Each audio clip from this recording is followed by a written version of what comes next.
Hello guys. आशा करता हूँ कि आप सब लोग बढ़िया होंगे। पिछले एक महीने से मेरे चैनल पर कोई भी वीडियो अपलोड नहीं हुआ और इसकी वजह बहुत सीधी है। दरअसल मैं रोज़ाना 12 घंटे नौकरी करता हूँ, तो कभी कभी मुझे अपने चैनल के लिए वक्त ही नहीं मिल पाता। इन कुछ दिनों में तो मैं ओवर ड्यूटी कर रहा था, इसलिए वीडियो बनाने का टाइम बिल्कुल नहीं मिल पाया। अगर इस वजह से आपको किसी तरह की परेशानी हुई हो तो मैं दिल से माफ़ी चाहता हूँ। अब आगे बढ़ते हैं। ये पार्ट वहीं से शुरू होता है जहाँ पिछला एपिसोड खत्म हुआ था। हान ली ने दोनों हाथों से एक मंत्र का इशारा बनाया और दर्जन भर फॉर्मेशन फ्लैग्स हवा में उठने लगे। वे धीरे धीरे एक अजीब तरीके से दीवार की ओर घूमते हुए एक खास आकृति में सज गए। देखने में यह बहुत उलझा हुआ लग रहा था। उसी वक्त हन ली ने हल्की आवाज में कोई मंत्र बोलना शुरू किया और उसकी हथेलियों से दर्जन भर इनकैंटेशन सील्स निकले, जो बहुत सटीक तरीके से हर फ्लैग पर जा लगे। वो फ्लैग्स कुछ पल के लिए कांपे और फिर अलग अलग रंगों की रोशनी में चमक उठे। उनसे निकली कई लाइट थ्रेड्स आपस में लिपटकर एक अद्भुत दृश्य बना रही थीं। वांग टियांगू और बाकी वो कल्टिवेटर्स जो स्पेल फॉर्मेशंस के बारे में जानते थे, भौहें सिकोड़कर देखने लगे। उन्हें लगा जैसे ये फॉर्मेशन कुछ जाना पहचाना है, पर उन्होंने ऐसा कभी देखा नहीं था। सब अपने मन में इसका रहस्य समझने की कोशिश करने लगे। मानो हनली बाकी कल्टीवेटर्स को फॉर्मेशन की गहराई समझने नहीं देना चाहता था। उसने अचानक एक हल्की आवाज में चिल्लाया। उसी पल फॉर्मेशन से तेज सफेद रोशनी फूटी, जिसने वहां मौजूद सबको चौंधिया दिया। जो फॉर्मेशन को ध्यान से देख रहे थे, उन्हें तुरंत नजरें फेरनी पड़ी। वो बूढ़े कल्टीवेटर्स चौंक गए, लेकिन तुरंत अपनी आंखों में स्पिरिचुअल पावर डाली और दोबारा देखने लगे। ये देखकर वे हैरान रह गए। वो फ्लैग्स अब क्रिस्टल वॉल में पूरी तरह धंसे हुए थे, जैसे दीवार से ही उगाए हों। मार्किस नैनलॉन्ग और सफेद कपड़ों वाला बूढ़ा आदमी ये देखकर खुश हो गए। हान ली पर उनका भरोसा और बढ़ गया। वांग तियांगू के चेहरे पर कुछ पल के लिए बदलाव आया, जबकि उसके पीछे खड़ा वांगचान हैरानी और प्रशंसा से हान ली को देखता रह गया। यान रुयान ने हल्का सा माथा सिकुड़ते हुए दीवार पर बने स्पेल फॉर्मेशन को उलझन भरी नजरों से देखा। हान ली दीवार के पास गया और दोनों हाथों को उस पर रख दिया। उसकी उंगलियों से हल्की नीली रोशनी झिलमिला रही थी। उसी समय दीवार पर बने फॉर्मेशन ने प्रतिक्रिया दी। उसका केंद्र इंद्रधनुषी रोशनी से चमक उठा। वो रोशनी और तेज होती गई और धीरे धीरे पूरी दीवार को ढक लिया। सभी लोग उस नजारे में खोए हुए थे। तभी हान ली ने अपने हाथ पीछे खींच लिए और उसका शरीर धुंधला हुआ। फिर वो पास वाली दीवार के सामने प्रकट हुआ। काफी देर तक निरीक्षण करने के बाद हान ली ने एक और फॉर्मेशन फ्लैग्स का सेट निकाला और पहली फॉर्मेशन से अलग तरीके से उन्हें लगाया। हल्की सफेद चमक के बाद ये फ्लैग्स भी क्रिस्टल वॉल में समा गई। अब बाकी कल्टीवेटर्स पहले से तैयार थे। उन्होंने स्पिरिचुअल लाइट से अपनी आंखों की सुरक्षा कर रखी थी, इसलिए वे साफ साफ देख पाए कि किस तरह हान ली के आदेश पर फ्लैग्स आसानी से दीवार के अंदर चले गए। सबने अनायास ही आश्चर्य से क्लिक की आवाज निकाली। हान ली ने इसी तरीके से चारों दीवारों पर स्पेल फॉर्मेशंस लगा दिए। इसमें 1 घंटे से ज्यादा लग गया। बाकी कल्टीवेटर्स में किसी ने भी अधीरता नहीं दिखाई। सब जानते थे कि इतनी गहरी एंशियंट रेस्ट्रिक्शन को तोड़ना आसान नहीं होता। जब हान ली ने चारों दीवारों पर फॉर्मेशन लगा लिए, तो वो हॉल के बीच में आया और अपने हाथ में एक हरा फॉर्मेशन प्लेट निकाला। उसने उस पर कई जटिल इनकैंटेशन सील्स मारे, जिससे वो प्लेट और चारों क्रिस्टल बॉल्स एक साथ अलग अलग रंगों की रोशनी से चमकने लगे और उनमें एक तालबद्ध धड़कन जैसी लहरें उठने लगी। हान ली ने इधर उधर देखने की जरूरत नहीं समझी, बस सिर झुकाकर धीरे से कहा, ब्रेक। जैसे ही ये शब्द निकले, फॉर्मेशन की रोशनी तेजी से फैली और एक तीखी आवाज उठी, जैसे हजारों पक्षी एक साथ चीख पड़े हों। अचानक जोरदार धमाका हुआ और पूरा हॉल अंधकार में डूब गया। रोशनी गायब हो गई। जब बाकी लोगों ने नजर उठाई, तो देखा कि क्रिस्टल वॉल्स गायब हो चुकी थीं। उनकी जगह अब साधारण पत्थर की दीवारें थीं। उन दीवारों में से एक पर 20 मीटर ऊंचा और 12 मीटर चौड़ा एक पत्थर का दरवाजा था। मार्किस नानलोंग के चेहरे पर खुशी की झलक आई। उसने जोश में कहा, मैंने सोचा भी नहीं था कि हान जैसा फ्री कल्टीवेटर स्पेल फॉर्मेशंस में इतना निपुण होगा। बहुत बढ़िया। अब जैसा हमने कहा था, फेलो डाओइस्ट यून और मैं पहले अपनी पसंद लेंगे, उसके बाद हान को अगली बारी मिलेगी। सफेद कपड़ों वाला बूढ़ा आदमी पत्थर का दरवाजा देखकर मुस्कुराया। उसकी आंखों में उत्साह झलक रहा था। भूरे कपड़ों वाला कल्टीवेटर उतावलेपन से बोला, ब्रदर नानलोंग, अब देखते हैं अंदर क्या है। शायद और रिस्ट्रिक्शंस तो नहीं होंगी। मार्किस नानलोंग आत्मविश्वास से बोला, चिंता मत करो, और कोई रेस्ट्रिक्शन नहीं होगी। मास्टर चैंकुन के नोट्स में लिखा था कि इस केव रेजिडेंस में बस 2 लेयर्स की रिस्ट्रिक्शंस हैं। ये कहकर उसने बिना देर किए अपना हाथ हिलाया और पत्थर का दरवाजा आसानी से खुल गया। बाकी कल्टीवेटर्स ने यह देखकर राहत की सांस ली और मार्किस नैनलोंग के पीछे पीछे बाहर निकलने लगे। जब वो बूढ़ी औरत दरवाजे से बाहर पहुंची, तो हैरानी में चिल्लाई, ये क्या है? हान ली और बाकी सब लोग भी देखकर दंग रह गए। उनके सामने एक और हॉल था, जो पिछले वाले से कई गुना बड़ा था, और उसके बीचों बीच एक बेहद सुंदर पवेलियन खड़ा था। जो पूरी तरह से ट्रांसलूसेंट वाइट जेड से बना था। वो 30 मीटर ऊंचा और 2 मंजिला था। उसके 10 मीटर ऊंचे द्वार के ऊपर चांदी के अक्षरों में लिखा था, जदे पियर पवेलियन। ये नज़ारा वाकई अजीब था। हॉल के बीचों बीच एक पवेलियन, उसके सामने एक जेट ब्लैक ऑल्टर टेबल रखा था, जिस पर एक चमकता हुआ लगभग 1 मीटर लंबा स्क्रोल रखा था। बाकी पूरा हॉल खाली था, वहां कोई और दरवाजा नहीं था। सबने मान लिया कि असली खजाना जरूर इसी पवेलियन के अंदर छिपा होगा। मार्किस नानलोंग और सफेद कपड़ों वाले बूढ़े आदमी ने एक दूसरे की ओर देखा। फिर बूढ़ा आदमी सावधानी से ऑल्टर टेबल की तरफ बढ़ा। बाकी सबके दिलों में हलचल हुई, पर किसी ने कुछ कहा नहीं। सब शांत होकर उसे देखने लगे। सफेद कपड़ों वाला बूढ़ा आदमी कुछ पल रुका, फिर उसने मुंह से सफेद रोशनी का धुंध निकाला। वो धुंध स्क्रॉल को लपेटते हुए उसे हवा में उठाने लगी। कुछ घुमावों के बाद स्क्रॉल खुल गया और उसमें एक तलवार पकड़े विद्वान की तस्वीर बनी थी, जो आसमान की ओर देख रहा था। क्या ये मास्टर जैंग गुन है? एक सख्त चेहरे वाले कल्टीवेटर ने आश्चर्य से पूछा। वांग तियांगू ने तस्वीर को देखा और बोला, लगता तो ऐसा ही है, लेकिन इसे यहां पूजने जैसा क्यों रखा गया है यह समझ नहीं आ रहा। खुद में तो ये कोई खास कीमती चीज नहीं लगती। थोड़ी देर सोचने के बाद बूढ़ा आदमी बोला, चलो मैं कोशिश करता हूं। उसने हाथों से एक मंत्र का इशारा किया और उंगलियां झटकते हुए कई लाल स्पेल सील्स तस्वीर पर मारे। तस्वीर कुछ पल के लिए चमकी, चांदी जैसी रोशनी निकली और फिर जैसे कुछ हुआ ही नहीं, सब गायब हो गया। बूढ़ा आदमी बोला, अजीब है, शायद ये बस एक साधारण पोर्ट्रेट ही है। थोड़ी देर खामोशी के बाद मार्किस नानलोंग ने कहा, अगर ऐसा है तो फिलहाल इस पोर्ट्रेट को रख देते हैं। पहले बाकी खजानों को ढूंढते हैं और उन्हें बांट लेते हैं। किसी को कोई आपत्ति तो नहीं? बूढ़ी औरत ने तस्वीर को देखकर मुस्कुराया, मुझे तो कोई आपत्ति नहीं। चलो फ्री कल्टीवेटर नानलोंग की बात मान लेते हैं। बाकी सब भी राजी हो गए, क्योंकि उन्होंने अब तक दूसरे खजाने नहीं देखे थे। सफेद कपड़ों वाला बूढ़ा आदमी धीरे से स्क्रॉल को लपेटकर अपने स्टोरेज पाउच में रख लिया। मार्किस ने पवेलियन की ओर देखा और जोश में बोला, चलो अब पवेलियन के अंदर चलते हैं और देखते हैं क्या है वहां। सब ऑल्टर टेबल के चारों ओर घूमे और पवेलियन के बंद दरवाजे के सामने पहुंचे। मार्किस नैनलोंग ने बिना रुके दरवाजा खोला, चीक की आवाज के साथ।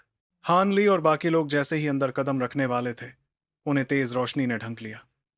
जब तक उनकी आंखें उस चमक से एडजस्ट हुईं, उन्होंने देखा कि पवेलियन के पहले माले में 3 लंबी काली लकड़ी की शेल्फ लगी थी और उन पर वही चीजें रखी थीं जो अभी अभी चमकी थीं। सबके चेहरे खुशी से खिल उठे, लेकिन अनुभवी और चालाक होने के कारण किसी ने भी लालच में कोई जल्दबाजी नहीं की। अपने मन की उमंग को दबाकर सब धीरे धीरे पवेलियन के अंदर बढ़े और शेल्फ्स पर रखे खजानों को ध्यान से देखने लगे। पहली मंजिल के बीचों बीच 3 शेल्फों में खजाने की चीजें रखी थीं। सब कुछ साफ साफ नजर आ रहा था। पहली पंक्ति में 16 चमकदार एंशिएंट और मैजिक ट्रेजर्स रखे थे। दूसरी पंक्ति में कई तरह के दुर्लभ मटेरियल्स थे। किसी में मुट्ठी जितना बड़ा लोहे का टुकड़ा था, तो किसी में खून जैसा लाल क्रिस्टल। तीसरी पंक्ति में सबसे कम चीजें थीं, बस कुछ छोटी बोतलें जिनमें मेडिसिन पिल्स रखी लग रही थी। हान ली ने बिना कोई भाव दिखाए सब खजानों पर नजर दौड़ाई और शांत चेहरा बनाए रखा। बाकी कल्टीवेटर्स भी बाहर से शांत दिख रहे थे, लेकिन कोई भी यूं ही उन चीजों को छूने की हिम्मत नहीं कर रहा था।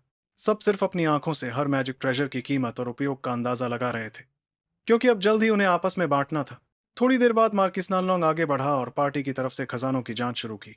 बाकी लोग भी खजानों की पहचान और उनके काम को लेकर आपस में बातें करने लगे, मगर उनके असली इरादे कौन जानता था। उसी वक्त हान ली ने चारों ओर नजर घुमाई। शेल्फों के अलावा वहां एक प्रेइंग मैट और खिड़की के पास एक छोटी सी हरी पौधा रखी थी। हान ली का दिल हल्का सा धड़क उठा। वो उधर बढ़ने ही वाला था कि तभी सफेद कपड़ों वाला बूढ़ा शख्स अचानक एक झटके में प्रेइंग मैट के सामने जा पहुंचा। उसने हाथ हिलाया और वो मैट उसके हाथ में आ गई। वो उसे ध्यान से देखने लगा। हान ली ने भौहें चढ़ाई और फिर खिड़की के पास रखे उस छोटे पौधे के पास जाकर उसे गौर से देखने लगा। जैसे ही हान ली ने उसे देखना शुरू किया, पीछे से एक मीठी आवाज आई, क्या सीनियर हान को इस यिन फोकस हर्ब में दिलचस्पी है? ये बहुत दुर्लभ होती है। यिन टाइप मेडिसिन पिल्स बनाने के लिए ये एकदम सही इंग्रेडिएंट है। इसकी वजह से मेडिसिन की ताकत बढ़ जाती है, वो भी बिना किसी नुकसान के। हान ली ने थोड़ी हैरानी से पलट कर देखा। पीछे यान रुयान खड़ी थी। हान ली ने शांत लहजे में जवाब दिया, यिन फोकस हर्ब बाकी जड़ी बूटियों से अलग होती है। इसकी असली ताकत तब होती है जब ये 100 साल की होती है, लेकिन अब जब ये इतनी पुरानी हो चुकी है, इसका कोई खसास इस्तेमाल नहीं बचा। हान ली ने कमरे में एक नज़र और डाली।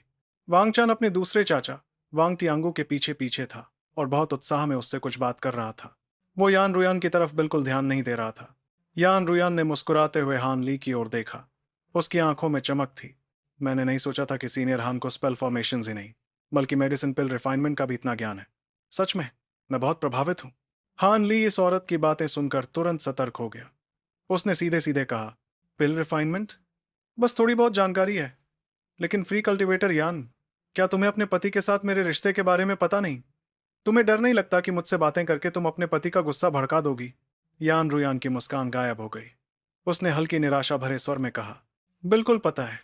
लेकिन मैं बस ये चाहती हूं कि सीनियर और मेरे पति के बीच की नफरत किसी तरह खत्म हो जाए।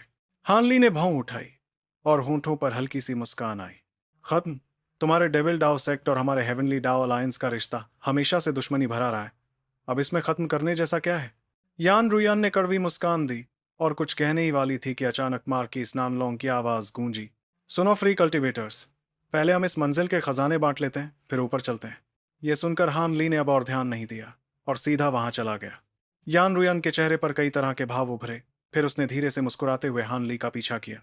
वैंग चैन ने जब देखा कि यान रुयन हान ली के पीछे जा रही है, तो वो थोड़ी देर के लिए उलझन में पड़ा, लेकिन फिर उसने चुप रहना ही बेहतर समझा। वैंग तियांगू ने भी मानो इस बात को अनदेखा कर दिया। मार्किस नानलोंग ने सभी चीजों को एक शेल्फ पर इकट्ठा कर लिया था और शांत स्वर में बोला, ठीक है, अब साफ तौर पर देख लेते हैं कि हमारे पास क्या क्या है। यहाँ 6 एंशिएंट ट्रेजर्स हैं, 10 मैजिक ट्रेजर्स हैं और 8 हिस्सों में मटेरियल्स और मेडिसिन पिल्स बंटी हुई हैं, सबकी कीमत के हिसाब से। बेशक सबसे कीमती एंशिएंट ट्रेजर्स हैं, क्योंकि इन्हें रिफाइन किए बिना भी पूरी ताकत से इस्तेमाल किया जा सकता है। लेकिन ये मैजिक ट्रेजर्स भी मामूली नहीं है। ये सब मास्टर चैंकुन के ताकतवर दुश्मनों से छोड़ी गई चीजें हैं। इनकी ताकत काफी ज्यादा होनी चाहिए। भले ही इन्हें रिफाइन करने के बाद सिर्फ 70% ताकत ही इस्तेमाल की जा सके, फिर भी ये कीमती हैं, तो अब सब अपनी पसंद से चुन सकते हैं। फ्री कल्टीवेटर वेंग चान और यान रुयन को सिर्फ एक एक हिस्सा दिया जाएगा।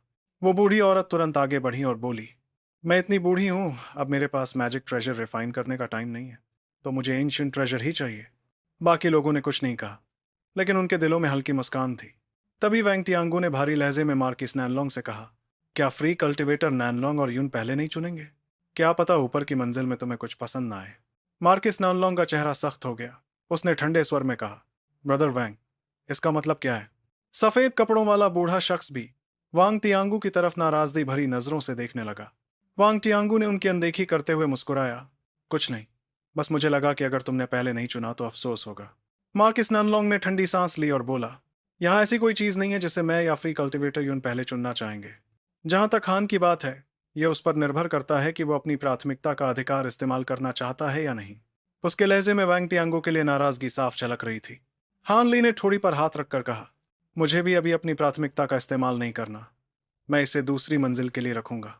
वांग तियांगू बोला, तो फिर हम इन खजानों को बराबर बांट लेते हैं। जो एंशिएंट ट्रेजर लेना चाहे वो मैजिक ट्रेजर चुनने का हक छोड़ दे। क्या सबको ये ठीक लगता है?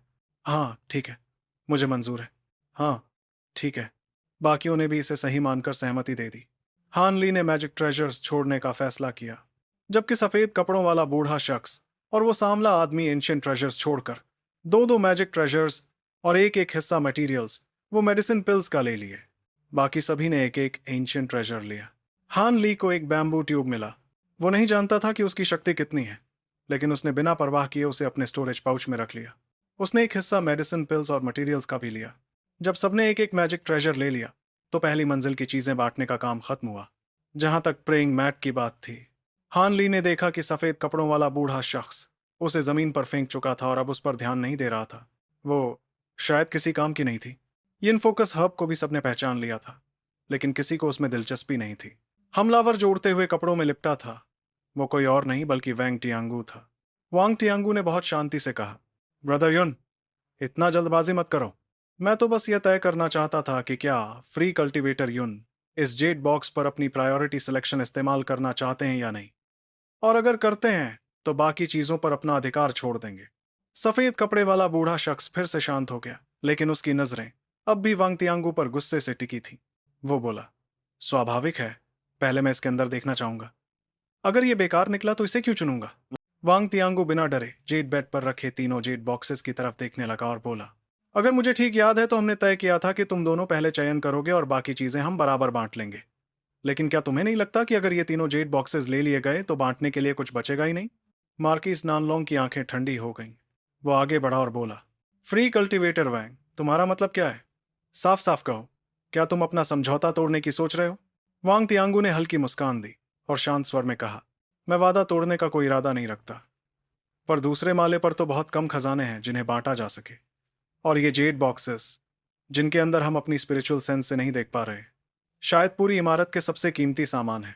संभव है इनमें मास्टर कैंकुन की गहरी कल्टीवेशन आर्ट्स या डेविल फॉल वैली का राज छिपा हो। ऐसे में भी अगर तुम दोनों पहले इन्हें खोलकर देखना चाहते हो और फिर चुनना चाहते हो, तो क्या ये ज्यादा नहीं हो रहा? सफेद कपड़ों वाला बूढ़ा झट से बोला। ज्यादा? मुझे तो याद है तुम फ्री कल्टीवेटर्स ने खुद ही ये शर्त मानी थी कि हमें प्रायोरिटी सिलेक्शन मिलेगी। अब अगर यहां चीजें कम हैं तो उसमें हमारा क्या दोष? इस पर बूढ़ी औरत ने हैरान कर देने वाली बात कही।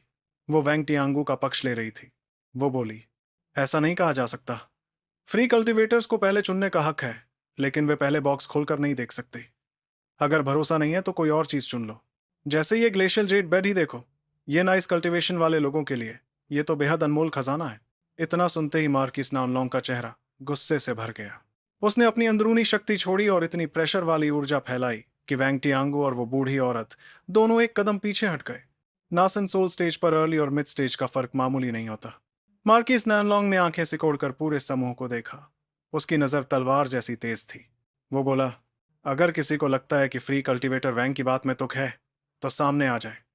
ब्रदर वैंग अगर इतना हिम्मत से बोल रहा है तो यकीनन सिर्फ मैडम ताई का सहारा नहीं होगा। थोड़ी देर सन्नाटा रहा। फिर भूरे चेहरे वाला कल्टीवेटर शांत स्वर में बोला, मार्किस नानलोंग, नाराज होने की जरूरत नहीं है। ब्रदर वैंग की बात में कुछ तर्क तो है। हमें सिर्फ टुकड़े टुकड़े छोड़ देना ठीक नहीं होगा। सख्त चेहरे वाला कल्टीवेटर भी अनजाने में भौहें चढ़ाकर वांग टियांगो के पीछे खड़ा हो गया, मानो वो दोनों की पुरानी अनबन भूल गया हो। अब हालात ऐसे थे कि हान ली को छोड़कर बाकी दोनों दल आमने सामने खड़े थे। मार्किस नैनलोंग और सफेद कपड़े वाले बूढ़े के चेहरे का रंग बदल गया। मार्किस नैनलोंग ने खुद को शांत किया और बोला, लगता है तुम सबने पहले से ही कोई गठबंधन बना लिया था, लेकिन कब? यहां आने के रास्ते में तो तुम्हारे पास मौका ही नहीं था। वेंग टियांगू ने सहज भाव से कहा, एक साथ गठबंधन करना नामुमकिन है। इन फ्री कल्टीवेटर्स और मैंने निकलने से पहले छोटी सी मीटिंग की थी। हमने कुछ सुरक्षा के उपाय और अप्रत्याशित परिस्थितियों के बारे में बात की थी। ये भी उन हालातों में से एक था जिसकी हमने पहले से कल्पना की थी। अब हमारे पास कोई चारा नहीं बचा, हमें तुम्हारे खिलाफ लड़ना ही होगा। मार्किस नैनलोंग का चेहरा बर्फ जैसा ठंडा हो गया। उसकी नजर हान ली पर पड़ी और उसने गंभीर स्वर में पूछा, फ्री कल्टीवेटर हान, तुम क्या करोगे? इस वक्त दोनों mid nation soul cultivators, 4 early nation soul cultivators और 2 लेट कोर फॉर्मेशन कल्टीवेटर्स के सामने खड़े थे। ताकत के संतुलन में हान ली, जिसने अभी तक कोई पक्ष नहीं चुना था, सबसे अहम कड़ी बन गया था। हान ली ने तुरंत जवाब नहीं दिया। वो बस धीरे से सिर घुमाकर वैंग टियांगो के समूह की ओर देखने लगा, उनके चेहरे के हाव भाव पढ़ने की कोशिश करते हुए। वांग तियांगू का चेहरा बेहद शांत था। वो मुस्कुराया भी, जरा भी बेचैनी नहीं थी। उसके पास खड़ा वैंग चैन तो जोश से भरा था, जबकि यान रुयान थोड़ी घबराई हुई लग रही थी। शायद उसे पता ही नहीं था कि वैंग टियांगो और बाकी लोग पहले से गठबंधन बना चुके हैं। लेडी ताय और वो सख्त चेहरे वाला कल्टीवेटर बिल्कुल भी विचलित नहीं दिखे। उन्होंने हान ली की तरफ बस ठंडी भावहीन नजर डाली। हान ली के दिल की धड़कन बढ़ गई, उसे कुछ गड़बड़ लग रही थी। वो सतर्क हो गया और दोनों पक्षों से कुछ कदम दूर हटकर बोला, मुझे कोई आपत्ति नहीं है, चाहे परिणाम कुछ भी हो। चाहे फ्री कल्टीवेटर वैंग जीते या ब्रदर नैनलोंग, मैं विरोध नहीं करूंगा। मार्किस नानलोंग को हानली का जवाब सुनकर कोई आश्चर्य नहीं हुआ। वो पहले से जानता था कि हानली तटस्थ रहेगा। उसने सिर हिलाया और शांत स्वर में बोला, ठीक है। लेकिन तभी सफेद कपड़ों वाला बूढ़ा अचानक आगे बढ़ा और ठंडे स्वर में बोला, ब्रदर नैनलोंग, तुम इनसे बातें क्यों कर रहे हो? क्या ये सच में सोचते हैं कि एक साथ मिलकर हमें हरा देंगे? भ्रम में जी रहे हैं। इतना कहकर उसने मुंह से एक चमकता हुआ सफेद मैजिक ट्रेजर बाहर निकाला। फ्री कल्टीवेटर यून, रुको। मैं तो बस। मार्किस नानलोंग कुछ बोल ही रहा था कि वो चौंक गया, क्योंकि वो बूढ़ा अचानक उस सिल्वर व्हील को उसकी ही तरफ फेंक चुका था। एक भारी पैंग की आवाज गूंजी और मार्किस नानलोंग की रक्षात्मक गोल्डन लाइट को चीरता हुआ वो सिल्वर व्हील सीधे उसकी छाती से टकराया। वो कई कदम पीछे हट गया और उसकी छाती में गहरा निशान पड़ गया। मार्क्विस नैनलोंग घबराया और गुस्से में अपनी बांह झटकते हुए हथेली से एक छोटा गोल्डन ब्लेड निकाला और उस बूढ़े की तरफ फेंका। लेकिन बूढ़ा अचानक धुंध में गायब होकर वांग तियांगो के पास प्रकट हुआ। उसने सिल्वर व्हील को हवा में घुमाकर उस गोल्डन ब्लेड को रोक दिया और मार्किस नानलोंग की तरफ ठंडी नजरों से देखा। उसकी फटी हुई पोशाक के नीचे चमकता हुआ अज़्यूर क्लॉथ आर्मर दिखा। उस पर गहरा गड्ढा था, लेकिन वो अब भी टूटा नहीं था। बूढ़े के चेहरे पर झिलमिलाहट आई और उसने बिना भाव के कहा, एज़्योर राइनो आर्मर, जैसा सोचा था तुमने इसे पहन ही रखा है। मार्किस नानलोंग का चेहरा गुस्से से लाल पड़ गया। उसने अपनी छाती पर हाथ फेरा और चीखते हुए कहा, बहुत बढ़िया। मुझे उम्मीद नहीं थी कि तुम इन्हीं के लिए बिक जाओगे। हालांकि रोशनी ने सबका नजारा ढंक दिया था। पर सबको समझ आ गया था कि वो गंभीर रूप से घायल हो चुका है। बूढ़े ने मार्किस नानलोंग की बातों को नजरअंदाज किया और बाकियों की तरफ मुड़कर बोला, फ्री कल्टीवेटर्स, सावधान रहो, इसे जिंदा मत छोड़ना। इसकी कल्टीवेशन इतनी ऊंची है कि अगर ये बच गया तो हमें बहुत बड़ी मुसीबत झेलनी पड़ेगी। सख्त चेहरे वाला कल्टीवेटर ठंडी मुस्कान के साथ बोला, चिंता मत करो, हमारी तरफ इतने लोग हैं और वो गंभीर रूप से घायल है, इसका भागना नामुमकिन है। इतना कहकर उसने मुंह से एक धुंधली सफेद उड़ती हुई तलवार बाहर निकाली। उसी वक्त वैंग टियांगू ने हान ली की तरफ देखा और बोला, फ्री कल्टीवेटर हैन, अगर तुम हमारी मदद करो इसे खत्म करने में तो इसके खजाने का एक हिस्सा तुम्हें मिलेगा, क्या कहते हो? वो बेहद ईमानदारी से बोला, जैसे कि हान ली और वांगचान के बीच पुरानी दुश्मनी का कोई अस्तित्व ही नहीं था। हमारी मदद करो? अभी जो कुछ हुआ था, हैन ली उसके झटके से उबर नहीं पाया था। उसकी नजर सीढ़ियों की ओर गई। जब वो बूढ़ा मार्किस नानलोंग पर हमला कर रहा था, तब बूढ़ी औरत चुपचाप सीढ़ियों के सामने जाकर खड़ी हो गई थी, वरना हान ली अब तक वहां से निकल चुका होता। दीवारों पर हल्की सफेद रोशनी झिलमिला रही थी, मतलब पूरी इमारत किसी मजबूत रिस्ट्रिक्शन में बंद थी, जिसे तोड़ना नामुमकिन था। हान ली को वांग टियांगू की ये मिलकर लड़ने वाली पेशकश पर जरा भी भरोसा नहीं था। वो जानता था कि मार्किस नानलोंग के बाद अगला निशाना वही होगा। अगर वो सच में उसे साथ चाहते तो पहले ही ये प्रस्ताव रखते। असल में तो शुरू से ही तय था, हान ली को भी मार्किस नानलोंग के साथ मरना है। ये सोचकर हान ली ने अपने चेहरे पर शांति बनाए रखी और दिखावे के तौर पर सहयोगी बनने का नाटक किया। लेकिन तभी मार्किस नानलोंग ने तिरस्कार से कहा, फ्री कल्टीवेटर हान, तुम इतनी साधारण चाल में नहीं फंस सकते। मुझे नहीं पता कि फ्री कल्टीवेटर वैंग ने इन्हें कैसे फुसलाया, यहां तक कि मेरे 100 साल पुराने साथी को भी। लेकिन अगर हम दोनों मिलकर लड़े तो अब भी बचने की उम्मीद है, वरना अगर हमें अलग अलग खत्म किया गया तो हमारा अंत निश्चित है।